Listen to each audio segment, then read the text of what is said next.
Lower back pain is by far the biggest issue that folks have when using the rowing machine. Whether it's simple lower back discomfort, acute back pain that lasts for a few hours after a rowing session, or chronic lower back pain that is debilitating for days, weeks, or months on end, rowing is notorious for causing lower back problems, but in today's video, I'm going to tell you exactly how to systematically approach addressing your lower back pain and making sure that you do not ever hurt your back while you're rowing. Because when we can minimize our risk to lower back injury, we can actually have a great time and get a lot of really good benefits out of using the rowing machine. First off, hey, I'm Austin with Just Row, and I've got an app with hundreds of follow-along rowing workouts built out into 4, 6, 8, 10, and 12-week programs. With workouts designed for all fitness levels, all you have to do is press play, and I coach you throughout each and every workout in the program. I also host live row-alongs with me every single week, and you get a direct one-on-one messaging access with me to help you throughout your rowing journey,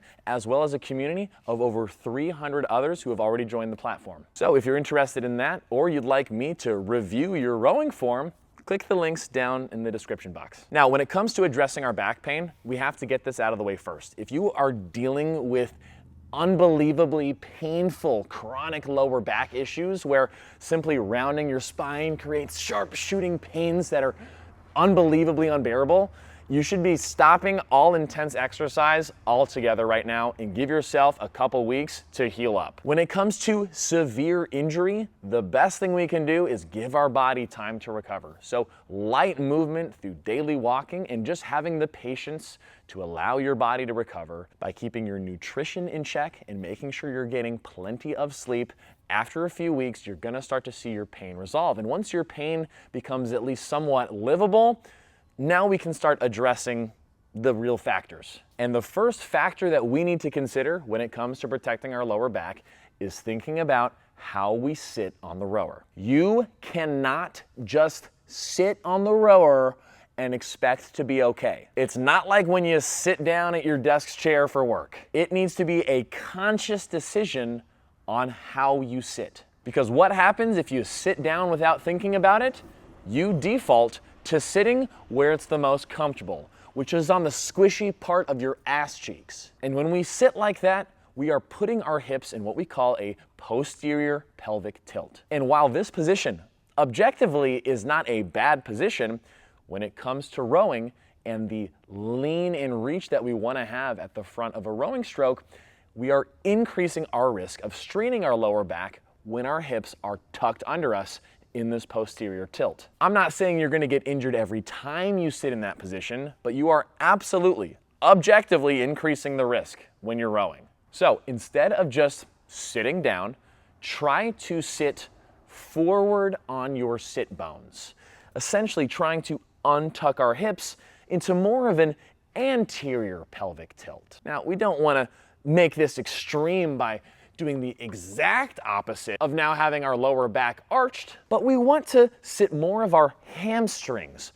on the center of the seat rather than our butt cheeks. If you're a little more vulgar, well, I call this sitting on your junk, essentially just trying to sit more on your crotch rather than your butt cheeks. By sitting like this, we are putting our lower back into a more neutral spine position. And while our shoulder blades are designed to retract and protract, our lower back, our lower spine needs to be stable when we row. So the first step to fixing lower back pain is to sit on your junk. But Austin, it's crushing my testicles. Okay, don't actually sit on your testicles. Come on now, you know what I'm trying to say. The next factor we need to consider to minimize our risk for lower back pain is our foot plate adjustment height. While having the strap go across the middle of your shoe can be an excellent advantage for super short sprints like 100-meter rows, the higher up your foot plates are adjusted, the higher the risk to lower back injury. As an example, if I have my foot plates set all the way up, you can see that it brings my legs and my knees and everything up in my face more, making it more difficult to achieve a proper lean forward at the front of the rowing stroke. Compared to setting the foot plates all the way down, now you can see that my legs and knees and everything drops down, making it easier to properly lean forward at the front. That's why I recommend when adjusting your foot plates that you adjust your feet as low as comfortably possible. Rather than aiming for some sort of landmark of strap across the top shoelace or widest part of your foot or anything like that, simply setting the foot plates as low as you can without your feet coming out. If your feet are coming out of the foot strap, clearly you've gone too low, and that's not as low as comfortably possible. You want to know something cool? For about 90% of you watching,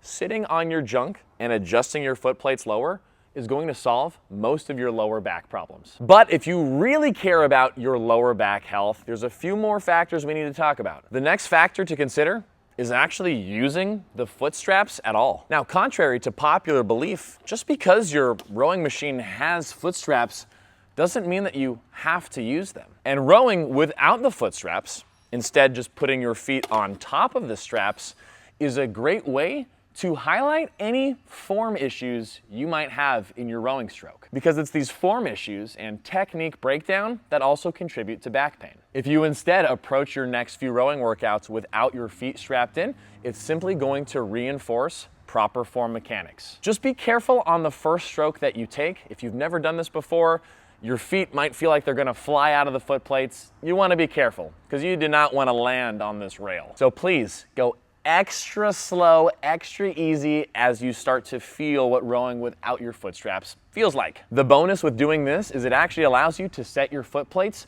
even lower because you don't have to worry about the strap actually being on your shoe. I would not try any sprint workouts when rowing without the foot straps, but if most of your rowing is simply at low to moderate stroke rates, rowing feet out without those straps is a game changer. Now, when it comes to technique, one of the things that we can focus on to help prevent lower back injuries is not getting so concerned with how much we bend our legs at the front of the stroke. You see, in an ideal world, we would be able to hold a proper body lean forward and compress our legs to a shins vertical position where the knees stack over the ankles, like this. The problem is most people can't achieve a shins vertical position while keeping a fairly neutral lower back position. This is especially apparent if you've got a bigger midsection, where as you bend your legs more, everything just gets a little bit more scrunched up and your seat starts to slide under you, and we again end up in a more rounded lower back position. I mean, heck, even if you don't have a big midsection, if you don't have the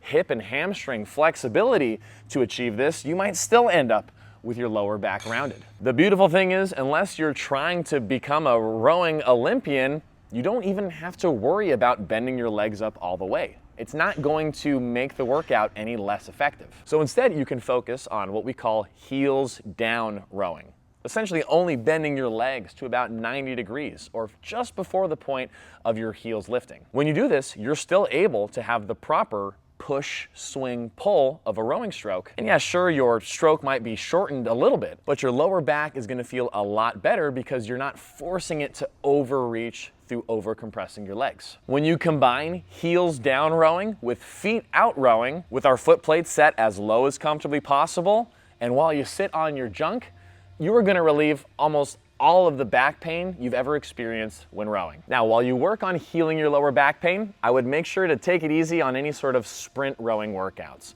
Sprint workouts are just going to put more load on your spine in general. It's not objectively bad to do those, but you are increasing your risk of hurting yourself. So you want to build up to those slowly. And if you are injured right now, give yourself some time to heal. I would encourage you to not focus on passive, calm, lower back stretches, and instead focus on some myofascial release in the lower back area, using a lacrosse ball on your back. By doing that, you're essentially doing self-massage on those lower back tissues. And you can control the pressure and how intense it feels by yourself. You don't have to worry about some masseuse going too hard or too light on you. And by spending 2 to 5 minutes in those lower back areas on each side, before or after your rows, but if I were you, I would do it before the rows, you're gonna direct a lot more blood flow to those areas, which is gonna help make your lower back feel so good when you row. Just make sure you use a steam roll technique where you focus on rolling very slowly, and when you find those really intense, what I call sticky points, you sit on those and